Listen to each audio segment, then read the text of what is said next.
Tukirin dan Kunchoro adalah dua pria sederhana yang mencoba peruntungan menjadi penjual benih jagung hibrida di Kediri, Jawa Timur.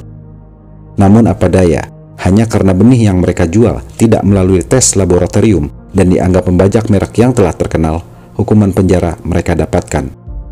Padahal dua orang petani ini tidak ada maksud buruk apapun. Sayangnya, menurut Undang-Undang Nomor 12 Tahun 1992 tentang Sistem Budidaya Tanaman, mereka bersalah dan dianggap tidak memiliki lisensi untuk menjual benih jagung hibrida seperti merek BC. Sangat miris sekali.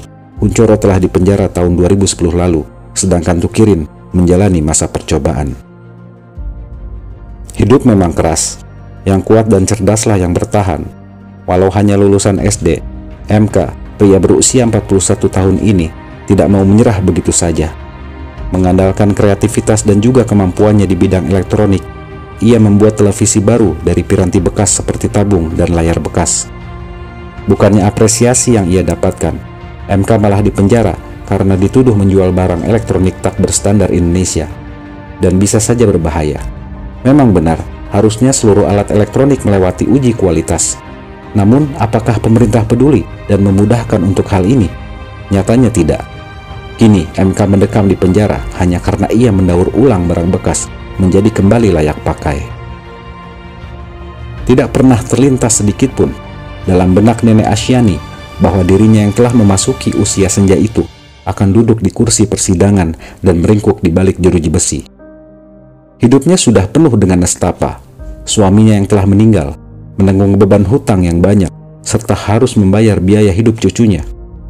Harta terakhir milik perempuan tua ini hanya 5 buah pohon jati yang tumbuh dekat rumahnya. Nasib buruk menimpanya. Usai menitipkan kayu jati miliknya di pengusaha mebel, ia malah dituduh menebang kayu milik perhutani dan didakwa hukuman penjara.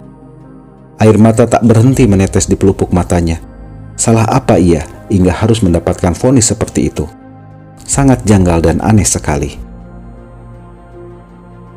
Perut yang lapar dan kondisi perekonomian yang hancur berantakan bisa membuat seseorang melakukan apa saja. Namun, bagi Nenek Mina, ia tidak akan membegal motor ataupun merampok toko emas untuk sekedar membeli makanan. Ia terpaksa mencuri kakao di sebuah perkebunan di Purwokerto tahun 2009 lalu.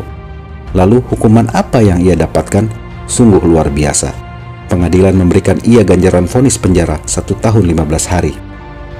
Wanita berusia 55 tahun ini harus menebus pencurian 3 buah kakao dengan hukuman yang jauh lebih berat dibanding koruptor yang mengambil uang negara hingga miliaran rupiah. Hukum memang lebih sering runcing ke bawah. Sepertinya yang namanya pencurian sendal jepit agak lumrah di Indonesia, apalagi jika di keramaian. Mencuri memang salah dan harus dihukum.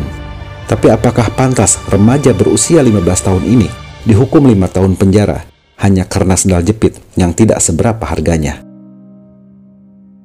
Ya, begitulah potret hukum di negara kita. Semoga kita semua selalu dihindarkan dari hal-hal buruk agar jangan sampai berurusan dengan hukum.